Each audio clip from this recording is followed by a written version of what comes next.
justifies its abundance at very low costs. The head of state has instructed the government to assist the population, and the Minister of Agriculture also donate improved onion seed fertilizer and motor pump. This has also an impact. Meanwhile, thanks to the Special Triennial Youth Program, groups of youths in the region are producing tons of onions within the concept of pioneer villages put in place by the Minister of Youth and Civic Education. But as consumers and wholesalers relish the prevailing drop in prices, producers complain of a number of difficulties. A bag sells at a maximum of 10,000 francs. If you do not have good storage facilities, the product will get bad. To clear their stocks, some producers have opted to hawk their produce at road junctions, while others preserve to eventually sell to foreign buyers at higher costs. The availability of onions in large quantities in markets in Yaoundé has caused a drop in the price of the aromatic vegetable to more than half. A 100-kilogram bag of the spice sells at 15,000 francs, down from 30,000 francs.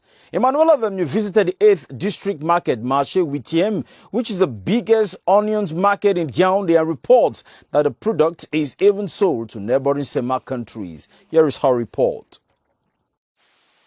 Truckloads of onions pour into the 8th District Market, Marché 8e in Yaoundé. 10 to 20 trucks of this highly consumed aromatic vegetable have loaded daily. Going under the 100-kilogram weight to earn a living has become a job for many youths. When clients buy, we transport. When trucks arrive, we offload. Through these, we earn money. Onions is in abundance and the price affordable. It is the harvesting season in the north and far north regions where the crop is grown.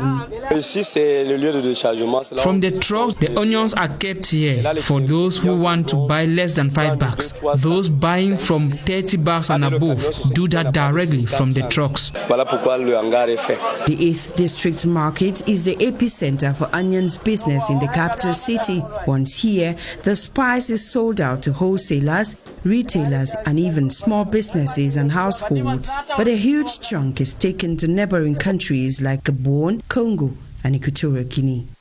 We are loading the onions that are going to Gabon. We can load 2 trucks per day. It helped me for a living. I pay the house. I pay my children's school fees. With 14 to 15,000 CFA francs, a 90 to 100 kilogram bag of onions is yours. The price is that good as supply surpasses demand, and so shall it be till the harvesting season is over by the end of April.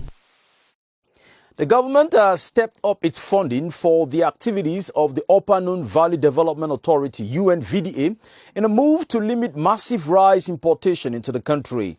More than 2 billion CFA francs has been offered to the institution, which has cited the construction of bridges, irrigation canals, and the purchase of new equipment as its major areas of investment in 2021. Kilo Valerie Sala reports from Dub. 15,000 hectares of land for rice cultivation in Dub, yet not up to 4,000 hectares are cultivated at a time local demand for rice is stretching to roughly 580,000 tons in the country. In 2019, Cameroon imported 803,000 tons of rice, worth 282 billion. Inadequate irrigation infrastructure means limited water, but the government financial package to the Upper Noon Valley Development Authority is critical in boosting local rice production. Management of UNVDA have received support from government for more than 2 billion to increase the production to avoid importing rice from abroad. We envisage the releveling of 250 hectares, 3,000 linear meters of canals, rehabilitation of 10 mini dams, construction of 6 bridges in this area. Officials of the Upper Noon Valley Development Authority are envisaging an increase from 3 to 7 tons of rice cultivation per hectare in the current year 2021. The Bamenda 2 Council has embarked on an operation to combat the spread of COVID-19 in schools within the municipal area. Under the supervision of the Mayor, Peter Chenui, some colleges have been disinfected. Eric Langmia Wofo reports from Bamenda. 2 Council works with the Army Rescue Unit in gradually disinfecting schools, following statistics from the Northwest Delegation of Secondary Education indicating a resurgence of COVID-19 cases on school campuses. There are reports of teachers and students infected by the pandemic. We don't want schools to be suspended in this region because that is our priority.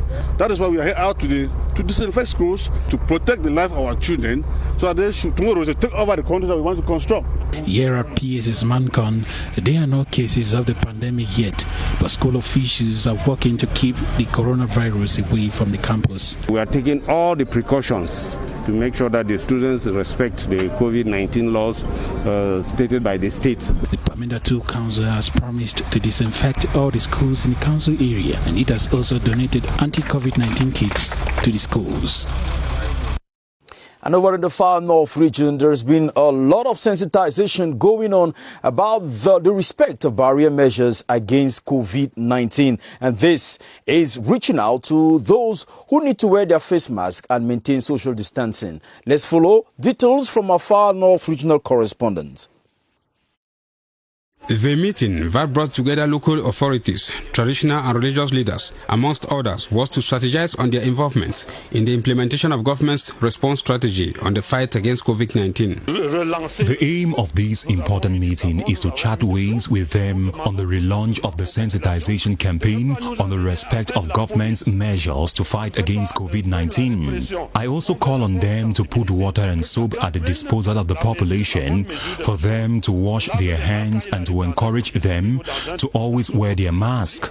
During the interactive session, the different actors made various proposals aimed at increasing the effectiveness on the respect of the measures. On my part as a traditional ruler, I think I will start by sensitizing the population on the respect of these important measures as stipulated by the government. At the end of the meeting, which the SDO described as crucial, the participants collectively welcomed his decision to relaunch the awareness campaign to steer up the observance of the barrier measures. More than 120 million coronavirus cases have been recorded worldwide, with over 6.7 million recoveries and more than 2.66 million deaths reported.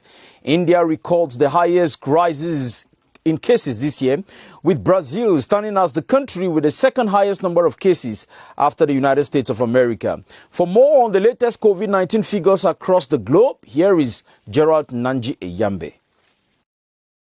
India reported 24,882 new coronavirus cases, the highest daily rise in the last 3 months. The country's toll rose to 158,642, with 140 deaths recorded in the last 24 hours. Brazil is the second most COVID-infected country in the world after the United States. She has registered over 277,216 deaths, with more than 10 million recoveries. The United States, which now has over 30 million cases, has lost more than 2 million of its citizens to the virus. For its part, the European Union has recorded more than 800,000 new coronavirus cases over the past 7 days. The situation is not getting better in the African continent. South Africa tops the chart with over 1.5 million cases. In that number, more than 1.4 million persons have recovered, with 51,261 deaths recorded.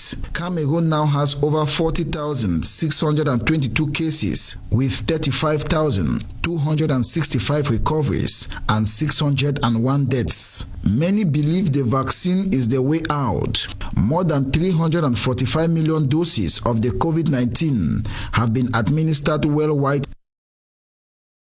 Over in the North region, sensitization and identification of needs of female entrepreneurs in the 3 northern region that becomes the objective of a workshop that took place on Thursday in Garoua. The capacity building seminar was the initiative of the Competitiveness Support Facility of Cameroon, DAC. Wilson Mengole reports from Garoua. Medical and pharmaceutical supplies for COVID-19 as well as other equipment and products used by public health personnel is the focus of the 3-day workshop in Garoua. Addressing short and medium-term consequences of the pandemic is also on the agenda. To know what should be done so that the medicines that are supposed to go to the beneficiary reach the beneficiaries in the good conditions. The transfer of capacity and know-how by the World Food Programme to personnel of the North Regional Delegation of Public Health is a request from the government of Cameroon. The government of Cameroon don't want anybody to handle medicine or internet like that.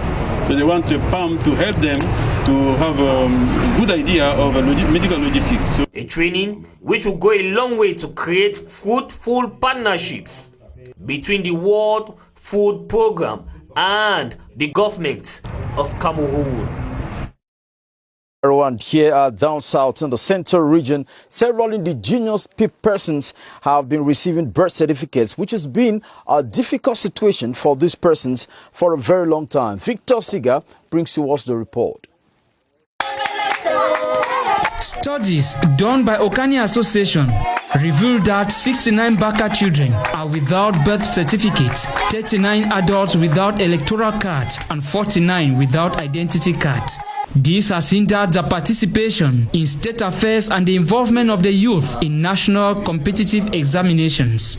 The association, through the project Navigateur Autochtone, seeks to ensure their well-being by sensitizing them on the importance of having these official documents. The objective of the project aimed at acquainting ourselves with their daily challenges, and in the course of that, we noticed that the lack of birth certificates among other official documents was one of the major problems. In the space of 9 months, we intend providing over 500 birth certificates to all of them.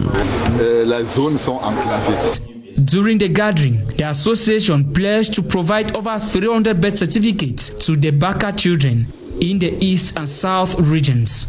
During the interactive meeting, some indigents happily received their birth certificates. And in the South region, senators have received lectures on how to effectively perform the role as representatives of the people in the decentralization era. The one-day workshop in Eblova was also a moment for the senators to agree to work together with municipal councils for sustainable development in the region. Pontianus Lawon reports. The decentralization era is here, and in order to contribute to meaningful development in the region's 29 subdivisions, the 10 senators of the South have sought the services of experts to clarify their role in a context where municipal councils operate alongside the Maiden Regional Council and in collaboration with competent ministerial departments. To manage a workshop of South Region Senator to help us in appropriation of the decentralization context, so that they could be efficient in the action in direction of territorial community. The experts have advised the senators to have a mastery of the development plans of the various municipalities, as well as attend municipal and regional council sessions in order to measure the challenges faced by these structures and to determine where to intervene if the need arises. We will meet with the executives, with regional president, with the executive of councils, and they will tell us what the weight, what is their weight expected for us. The objective is to enable senators effectively play their role in the development chain that links the grassroots to the central government, so that the well-being of the average Cameroonian is guaranteed. Today, March 14, is observed as the International Mathematics Day, often termed as a science which cuts across all domains. It is very much applied in traditional games like the Songo, a heritage of the Ekang people. Derek Alenui reports that the game, that is the Songo, is played by two opponents around a well-carved rectangular piece of table-like object of 14 squares, with each containing 5 pawns. This is his report. An age-old tradition, the Songo for the Ekang people has always been a source of distraction and leisure. This is a game of 7 squares each. It is played by 2 persons. Each square contains 5 ponds harvested from a tree in our forest called Ezak. Though it's very much known by the Ikang people, the Songor has its own rules and regulations. Since there are 70 ponds, the winner needs to have more than 40. Less than 40 ponds, it's a draw game. The first player empties one of his squares and redistributes the ponds in the other squares, and the next player takes over. Without necessarily being a mathematician, the game, however, requires a lot of tact. You draw your opponent into your trap until you net him, knowing that there could come a time when he can stop me from playing. To prevent that, it requires a lot of mathematics, which implies the Songor is nothing other than mathematics. Often referred to as a game for wayward persons, for the Ikang people, it is mostly played by the elderly and requires intelligence and focus to be a victor. Thank you very much, Derek. The Collège Christ-Roi of the Mbalmayo Diocese has organized a guidance counseling day for high school students with university lecturers as facilitators. According to the beneficiaries, the initiative by the principal of the school served as inspiration to conquer post-high school grounds. Details in the following report with Mukwele Princeville Aduma. The horizon is wide, the options confusing too for young people seeking a career. The Collège Christ-Roi of the Mbalmayo Diocese steps in this open door day, an initiative of its principal, Sister Ima Obioyo Belema, fitted in context. The importance of this guide counseling day is to give the possibility to the student to choose their right according to their future and to know what to choose, because it is not just to choose, but it is to choose according to what you should do in the future. With university dons as facilitators, high school students were drilled on the requirements and opportunities reserved in areas like economics, management, and ICTs. We will know where we will go after our baccalaureate graduation, and we will have a good orientation for our future life, and everybody will know what he is searching for his life, and nobody should go where he doesn't know his future road. He must know where he's going and the end of that road. The one-day orientation thus served as source of inspiration to these soon-to-be high school graduates in Mbalmayo.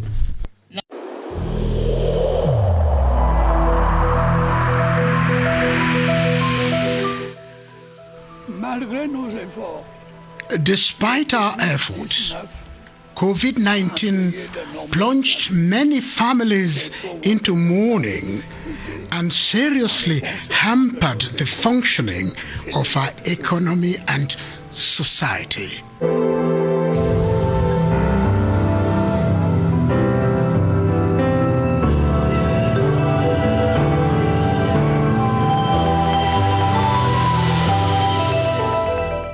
In our tour to get updates on the COVID situation in the different regions, we stop over in Ngaoundéré, that is in the Adamawa region. Here, the respect of barrier measures against COVID-19 has been taken quite seriously. For more, we meet Baldwin Sama with details. Good evening to you, Benin. After the North region yesterday, let's give you updates from the Adamawa region of Cameroon. As of the 3rd of March this year, we have had 202 new cases of persons who were screened positive for COVID-19, taking the total number of persons who have been tested positive for COVID-19 in the Adamawa region of Cameroon ever since we had the outbreak for this pandemic in the country to 1,166. And talking about new cases of persons who have died of COVID-19 in the Adamawa region of Cameroon, as for the 3rd of March this year, we have had 6 more persons who have died of the coronavirus in the Adamawa region, taking the total number of persons who've died for this virus in that part of the country ever since we had the first case last year to 28. And the death rate in the Adamawa region stands at 2.4%, with over 116 new cases of persons who have recovered from the coronavirus in the Adamawa region of Cameroon, taking the total number of persons who've recovered from COVID-19 to 801 in the Adamawa region, with a recovery rate which is quite impressive. It stands at 68.7%. We will never stop reminding Cameroonians. It is our responsibility on a daily basis to keep on reminding Cameroonians in the 10 different regions of the country, wherever they find themselves, of this necessity to continue respecting barrier measures, because together we will limit the spread of this deadly virus in the country. Back to you, Benen Bumagana. Thank you very much, Baldwin Sama van Kamer. The 67-year-old bar president advocate at law, Charles Chakute Pati, who passed away last October 4 in France, has been buried in his native Bahau village in the West region. He was posthumously decorated with the Medal of Knight of the Order of Valor by the governor of the West region, Awa Fonkar Augustine, personal representative of the head of state. Sidoni Job Mamdi was in Bangante and brought back this report.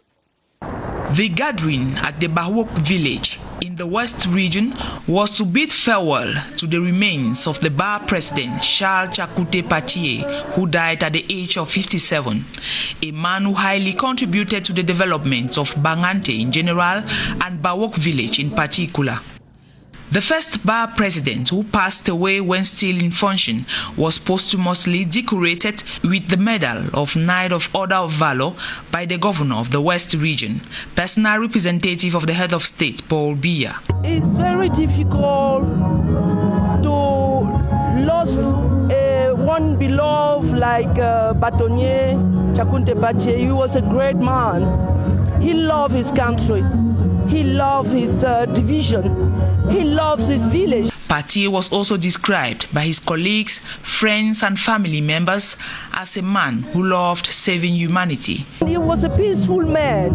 He was to the GDN, the National Great Dialogue. Efforts made by the deceased in the advancement of the Cameroon bar from 2018 to 2020 were also saluted by the interim bar president, Claire Atangana Bikuna, during her farewell address. Charles Chakute Pati, who passed away last October 4th, has left behind a wife, a judicial family, and 3 children to mourn him. A memorial mass has been celebrated in memory of the public health icon and multidimensional scholar, Professor Daniel Noni Lantum, who died last February 15 and was buried in his hometown in Kumbo. Family, friends and colleagues used the occasion to celebrate the man who impacted lives with the ingenuity in research, his publications and activism. Beatrice Losamba reports on that memorial and Thanksgiving Mass in honor of the super scholar at the Mvogada Catholic Parish in Yaoundé. This is a report. The public health giant had impacted lives as he went about his activism, teaching in amphitheaters, researching, publishing and championing a number of other causes. Friends, colleagues and family opt for a memorial mass to celebrate what they describe as Professor Daniel Noni Lantum's full ripe age of 87 years spent at the service of humanity. The legacy is essentially not he physically, but by the values he represented.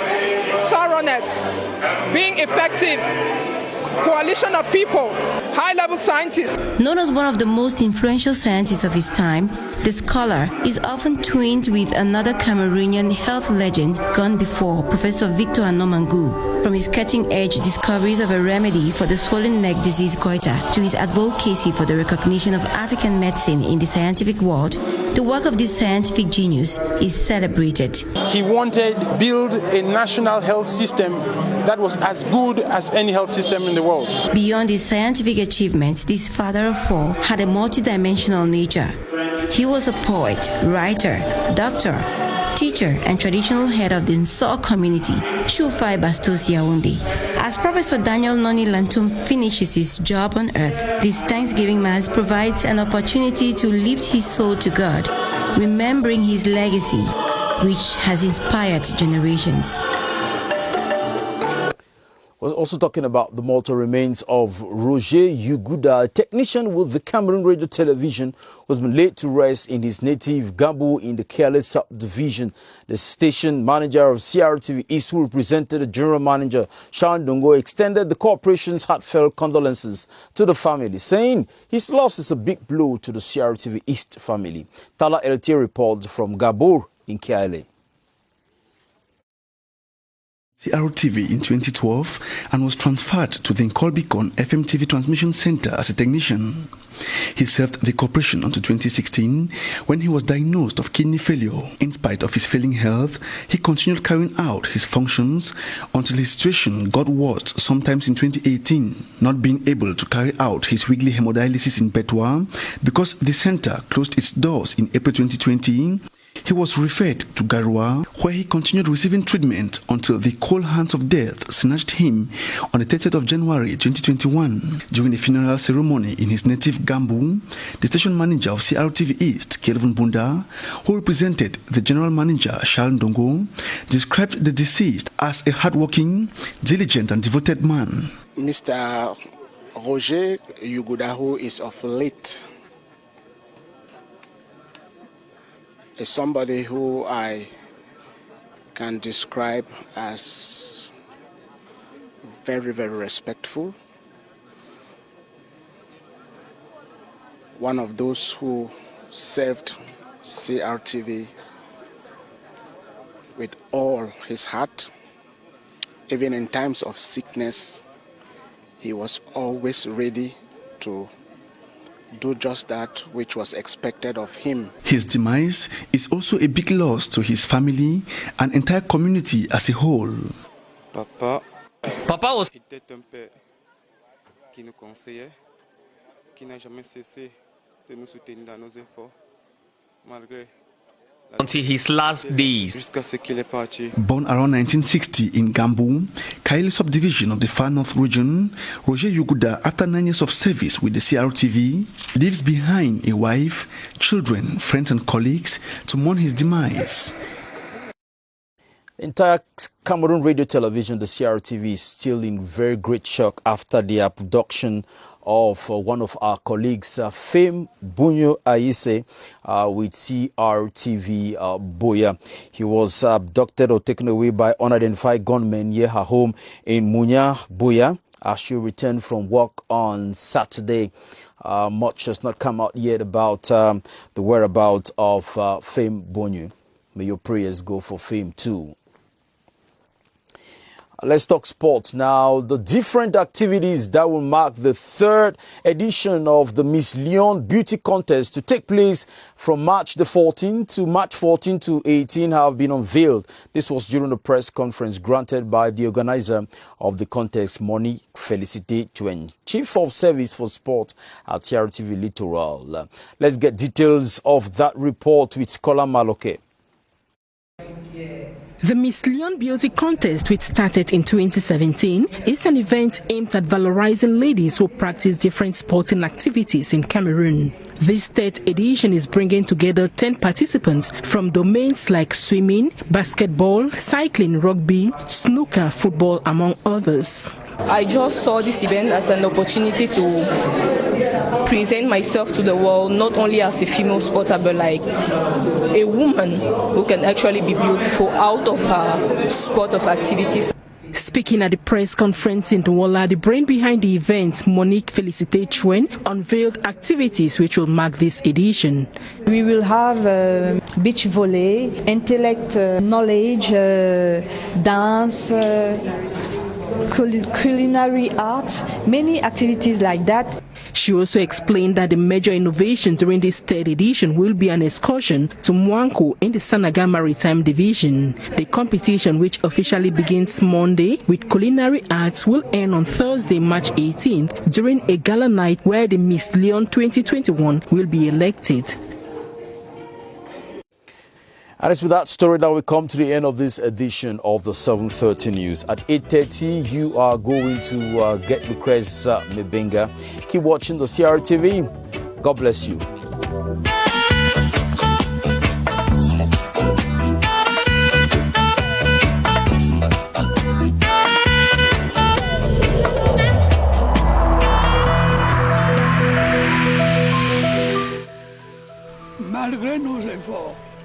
Despite our efforts, COVID-19 plunged many families into mourning and seriously hampered the functioning of our economy and society.